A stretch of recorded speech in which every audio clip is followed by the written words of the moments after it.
বিসমিল্লাহির রহমানির রহিম। আমি আজকে তোমাদেরকে গত ক্লাসের মতোই সংকেত শিখাবো। কিরকম? গত ক্লাসে তোমাদের শিখেছিলাম কি যোজনী ভিন্ন থাকলে কিরকম সংকেত হয়। আজকে শিখাবো কি যোজনী একই রকম থাকলে কিরকম সংকেত আসে। তাহলে আসে দেখি আমরা একটা সংকেত আমি লিখতেছি ম্যাগনেসিয়াম সালফেট।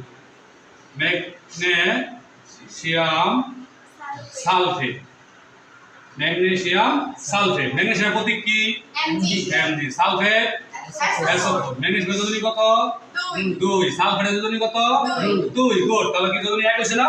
জি। আর গত ক্লাসে ছিল কি যোজনী ভিন্ন। ম্যাগনেসিয়াম এখানে ছিল অ্যালুমিনিয়াম ছিল 3 আর সালফেট ছিল কত? 2। যোজনী ছিল কি ভিন্ন। আর এখন দেখলাম কি ম্যাগনেসিয়াম যোজনীয় 2, সালফেট যোজনীয় কত? 2। তাহলে একই রকম হইছে না? একই রকম হলে যদি ট্রান্সফার করলে তো একই রকমই থাকে।